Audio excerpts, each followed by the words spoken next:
দিগন্ত বিস্তৃত প্রকৃতি, সূর্য পাটে যাচ্ছে, অত্যন্ত সুন্দর একটা দৃশ্য।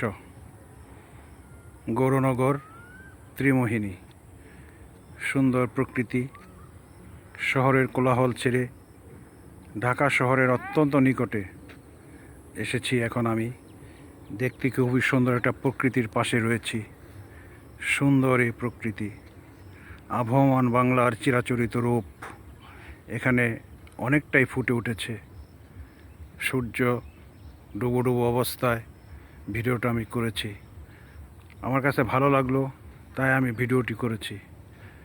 গ্রাম বাংলার অপার সৌন্দর্য, অপার মহিমা এর ভিতরে নিহিত রয়েছে আমাদের কোলাহল থেকে একটু দূরে আমরা এসেছি সুন্দর একটি জায়গায়, যা মানুষ পছন্দ করে, ভালোবাসে। শহরের কোলাহল ছেড়ে তারা একটু নির্জনে প্রকৃতিতে যেতে চায়। ঠিক সেই মুহূর্তে আমি একটু নির্জন প্রকৃতিতে এসেছি। আমার কাছে ভালোই লাগছে।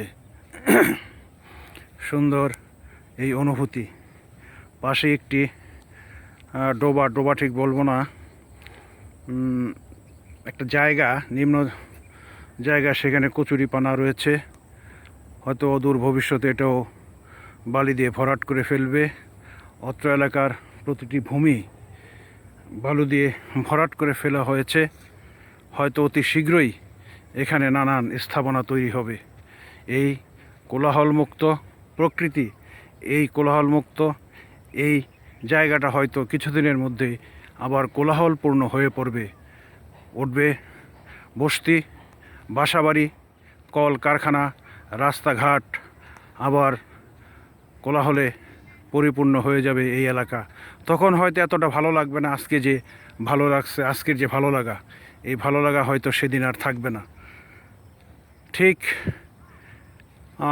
এই মুহূর্তে আমি যেখানে এসেছি, এখানে আমাদের একটু ছোট্ট জায়গা আমরা নিয়েছি। সেটাকে বালু ভরাটের পরে মাটি ভরাট করেছি।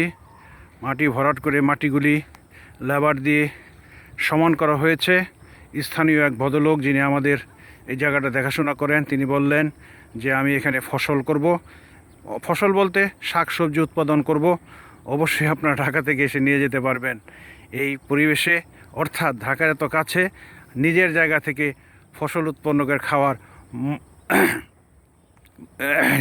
খাওয়ার যে একটা আনন্দ, সেই আনন্দটাই আলাদা।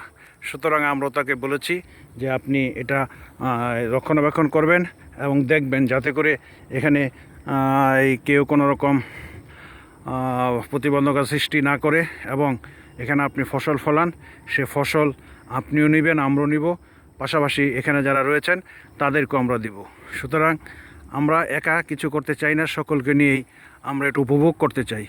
অত্যন্ত সুন্দর জায়গা। ভবিষ্যতে একদিন এ জায়গাও কোলাহলে পরিপূর্ণ হয়ে উঠবে। থাকবে না এই স্নিগ্ধতা, থাকবে না এই মুগ্ধতা।